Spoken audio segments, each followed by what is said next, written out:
All right, at the Mobile Lane house, let's come look inside. These are some of the things that our remodeling company absolutely did not want to fix, but they are willing to fix it because I physically came to Phoenix and called them out and said, hey, this is important. They should have been fixed and they should have been done right to begin with. Now,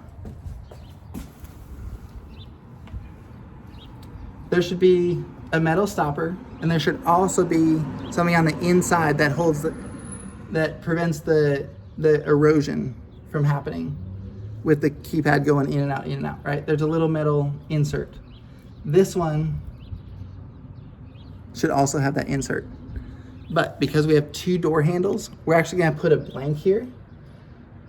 And this part may come up to here. We have black door handles. For some reason, we have silver or brushed nickel here, but this one's black. Why? Well, because during the remodel, they did not have the keypad entry. They use a cheap brushed nickel or like probably the cheapest door lock that you can get, whatever that was.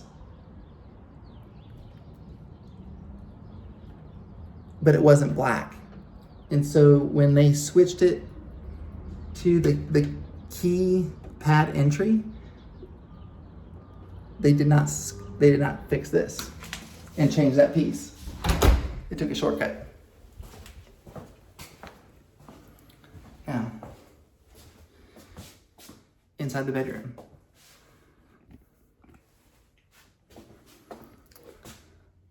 The closet. So look, there's not enough room to actually remove the hanger. Instead, you have to tilt it to get it out, or you have to tilt it way sideways in order to get it out. That's because this piece of wood on each side, it's not tall enough. So if you use something that's another half an inch or an inch, that brings it down, and you've got plenty of space here.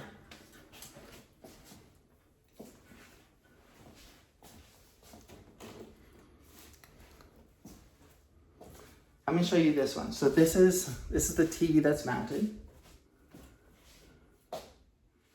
See how we have the outlet that's gonna be attached. It's gonna be nailed into the stud on one side or the other. It's probably nailed this way. And then the TV bracket is mounted to a different stud because we have small TVs, right? And so the wall mount bracket is below the top of the electric outlet. As a result, when the TV is pushed back, you do not see the outlet.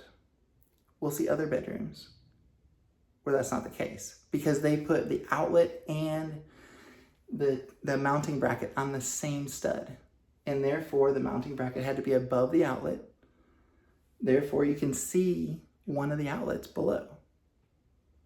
It's just the little attention to detail. How much more does it cost? It doesn't cost anything more. Except take just a moment, think through, here's the ramifications. Here's exactly what it's supposed to look like. All right, so we have the showers. Now below, this shower edge, see how there's some give here? And so therefore the caulk is cracking because there's some give, okay? Where is the place in the whole house that's most likely to get water on the floor? It's right outside the shower. Now look how big the lip is on the shower. It's not very big. And we're using this shower curtain, okay? So that's challenging. The resident that lived here, he moved out day before yesterday. But I talked to him when I first got to Phoenix. He said the first couple days he got out of the shower and there was water all over the floor. Okay, so then he had to be much more careful. And because it's like this wraparound shower, he's like pulling the shower curtain in towards him when he's taking a shower, trying to prevent that water from coming out. Now, I know this is silly, it's little, okay? It probably doesn't matter to most people. But check out this toilet lid. Gosh, it's kind of loud. It's not soft close hinges. Why not spend $10 more or $5 more? Maybe it's no additional cost to get a soft close lid. It doesn't cost any more. Not in the grand scheme of things. $180,000 remodel, right? And we try and save $5 or $10. The goal is to provide this amazing experience for the residents. Now, I was pressured as the investor. The remodeler said, we do not do solid surface countertops in co-living rentals. I disagree. I think that we should. They take much more beating, right, over time. And what I was told is, right, this is by a remodeling expert in the country. One of the top, they've been on TV shows, like all these things. They said, look, it's a rental. It's for working class, like workforce housing. They don't care. Here's the thing. Laminate countertops, they will degrade. Like they're gonna have issues over time. Even using quartz, we only have to go granite or marble, right? You can use quartz. It is more expensive, right? How much more? Is it $300 versus $1,500 or $100 or $2,000? Maybe. But then you don't have to replace it, right? And if one person puts a hot pot directly on the countertop, and oh, by the way, when the place was decorated, I'm not seeing any hot pads. So where do you put the pots that when they come off the stove, where do you put them? All right, number 2. The edge should be covered, okay? But it should line up, okay? This piece was not cut right. Right? See how it doesn't, it's a different height? It should be, you should cut it off like a 1/4 inch up or so. And it's not glued right. And when they left, even after the final clean, they left this tape on. Why? Now, I'm gonna pull the stove out just so you can see really clearly. Now somebody's doing dishes, water overflows on the countertop and it rolls down around the edge. And we have this Formica countertop with the pressed wood, right? That soaks up water. As soon as water hits that, it soaks in. It's gonna swell this countertop up and it's gonna be ruined. First time, I don't know, but it's gonna happen. It just will. And so each of these edges should be covered per the manufacturer's spec. It's in Home Depot spec. If you cut the countertop, you're supposed to put the proper edge. And they use these really thin edges. That's probably why the standard edge on the end, it wasn't cut, because the standard countertop is a little bit thicker. Even the Formica, right? And then this edge, right next to the refrigerator, is the same way. Nothing that, and oh, by the way, it's on the side of the sink with the drain pan. And there's no dishwasher, right? Typically, we do not want to have a dishwasher in a co-living house because everyone just do your dishes and then put them away. Or at least put them on the drying rack, and then we need to put them away as soon as they're dry. So there will be water that's gonna roll over the edge, and then this part will swell up. It just will. And then we're gonna have to replace that countertop more frequently. Here's another thing. This one is debatable. Now look at this beautiful sink. This sink is absolutely incredible, right? Nice farmhouse sink. We've got the sliders, okay? We've also got, it has this like really cool drying rack. that rolls up. Really, really cool. We have the commercial sink. We've got the extra insert in here. Really, really neat. It's debatable, and different people have different opinions. Should you put a disposal underneath the sink in a co-living house? Some people say absolutely not, because then people put food and they put it down the drain, and then if there's no disposal, then it just sits in there and it ends up clogging up your pipes over time. Most property managers in other parts, in North Carolina at least, say no disposals. In Phoenix, each market is different. So our new property manager this morning said, yeah, a lot of the other rentals, she manages like 500 different rentals, mostly long-term rentals. And then she has a few dozen co-living houses as well. Most of those houses do have a disposal because it's regional. And most of the houses are also on city sewer, which makes a huge difference. So it's better and more likely that you will not have problems with a disposal. But it's one more thing that can break, and disposals do break. Here's the thing. You hear stories of people that are here, they're drinking, or they end up saying, hey, I wonder what would it be like if I put carrots down the disposal? Watch this. And then they chop them all up.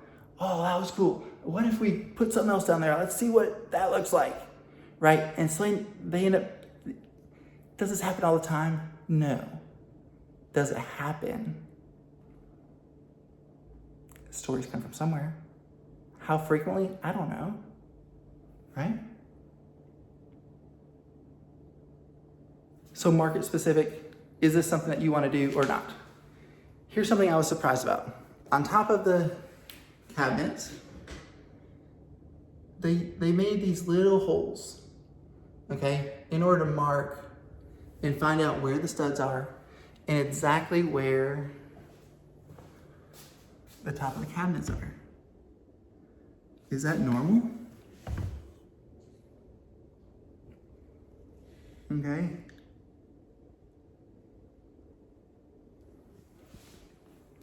I don't know. I looked and I said, that's strange. It seems like that should be caulked. But the hole was left. Remodeling company said, absolutely not. I'm not caulking that. I'm not filling it. It's fine. It passed inspection. Okay. Little details. So if your remodeling company, it depends upon the expectation you have.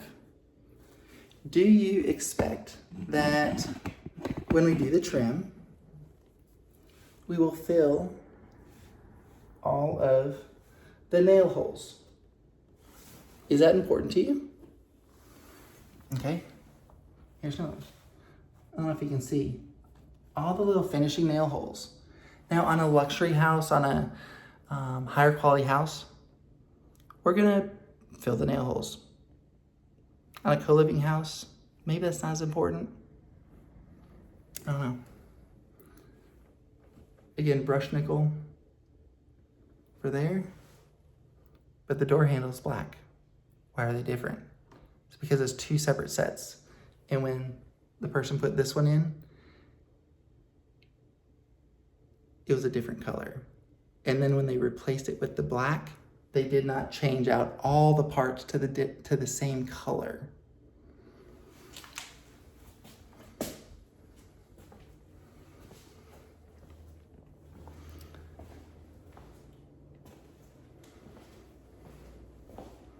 All right, we're gonna do part 2. I love you. Here's the thing. Make sure that we do a punch list before you pay and make the final payment to your remodeling company. Make sure you do the punch list, have it inspected, make sure that everything is fixed to your liking. Otherwise, it's very, very difficult to get your remodeling company back out to the property in order to fix it, in order to meet the standards that you have. Also, make sure that your construction contract is very specific. It's very intentional. It includes all of the details that are important to you. If you're gonna call out items on a punch list, or you're gonna say, hey, why do we have a mixture of brushed nickel and black and chrome in the same house? They should all be the same finish, especially if we're replacing stuff.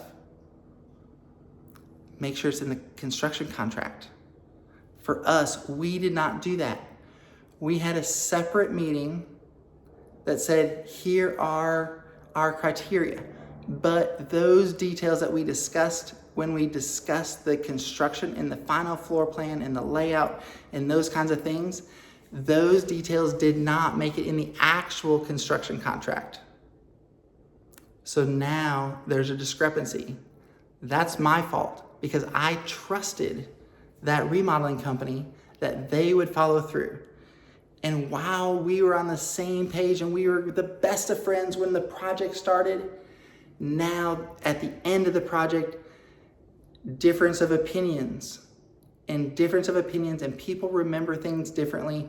Or then the remodeling company says, hey, instead of doing all these things that we talked about and confirmed that we were gonna do, I passed inspection. I met the minimum code by the city or the county, and that is good enough, and that's all I am required to do. Now pay me my money. That's not the people that work. We will not use that remodeling company again. I highly recommend other people understand the same situation, but regardless, put in the construction contract. It takes out all of the guesswork. Here's one more thing. In the living room, or in the kitchen area, we have one mini split. Our construction contract said we're supposed to have 2 mini splits. And everything inside the construction contract, if we are gonna make a change, it requires a written change order. If it's not written change order, it does not count. Guess what? We did not do a written change order.